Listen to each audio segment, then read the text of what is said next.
सोचिए दोस्तों, आज से 300 साल पहले जब ना लाइट हुआ करती थी, ना फ्रिज हुआ करते थे, ना ही रेफ्रिजरेटर हुआ करती थी।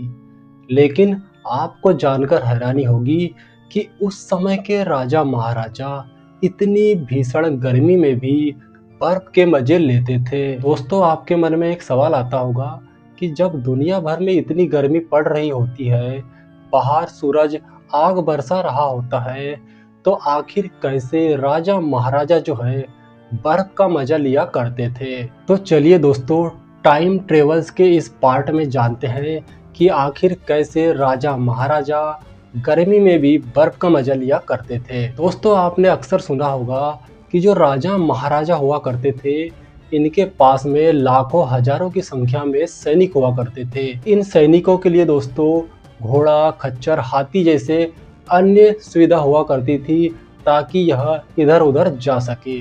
तो दोस्तों, राजा महाराजा इसी का फायदा उठाते हुए पहाड़ों से बर्फ अपने महलों में मंगवाते थे। दोस्तों, राजा क्या करता था, जब सर्दियों में उत्तराखंड, हिमाचल और कश्मीर जैसे ठंडे इलाकों में जब बर्फबारी होती थी, तब राजा अपने सैनिकों को भेजकर वहां से बर्फ के टुकड़ों को काट कर जूट की बोरियों में लकड़ी के बुरादे और नमक भर के उन बर्फ के टुकड़ों को एक स्थान से दूसरे स्थान तक लाते थे। दोस्तों, इसके लिए कई सारे स्टेशन बने होते थे ताकि एक घोड़ा कुछ दूरी तय करने के बाद में जब थक जाता था तो अगले स्टेशन में जो बर्फ की बोरियां होती थी उन्हें दूसरे घोड़ों पर लाद दिया जाता था और इसी तरह जो है यह क्रम चलते रहता था। कुछ दिनों के अंदर ही दोस्तों जो यह बर्फ है वह राजा के महलों तक पहुंच जाती थी।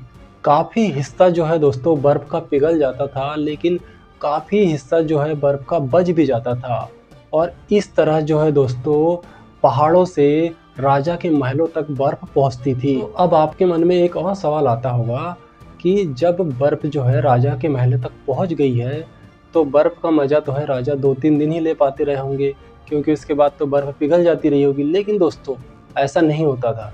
उस समय के राजा महाराजा जो होते थे अपने महलों में शीतल गृह यानी कि बर्फ खाना बनवाते थे। दोस्तों, बर्फ खाना में बड़े बड़े कुएं और बावड़ियाँ बनाई जाती थी जिनकी दीवारें काफ़ी मोटी होती थी।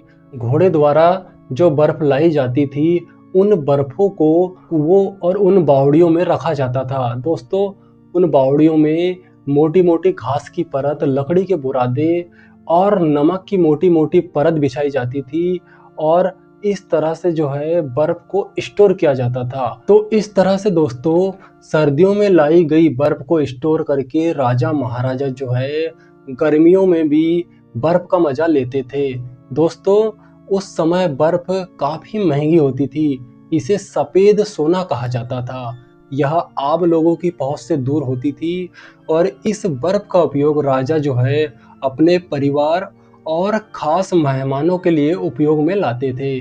दोस्तों, इतनी भीषण गर्मी में भी उस समय राजा महाराजा अपने लिए आइसक्रीम बनवाते थे, मटका कुल्फी बनवाते थे और राजा महाराजाओं की जो फेवरेट ड्रिंक होती थी जिसे सोमरस कहा जाता है दोस्तों, उसमें बर्फ डाल के राजा महाराजा इस तरह से जो है गर्मियों में भी बर्फ का मजा लेते थे। दोस्तों, आपको वीडियो में काफ़ी कुछ जानने मिला होगा और आपको राजा महाराजा की जो है तकनीक कैसी लगी कमेंट बॉक्स में ज़रूर कमेंट करके बताना। दोस्तों, जाते जाते ये भी बताना कि अगर आप आज से 300 साल पहले राजा महाराजाओं के ज़माने में होते और आपको ठंडी ठंडी बियर पीने का मन करता तो आप क्या करते। दोस्तों, कमेंट करके ज़रूर बताना। मिलते हैं आपको अगली वीडियो में।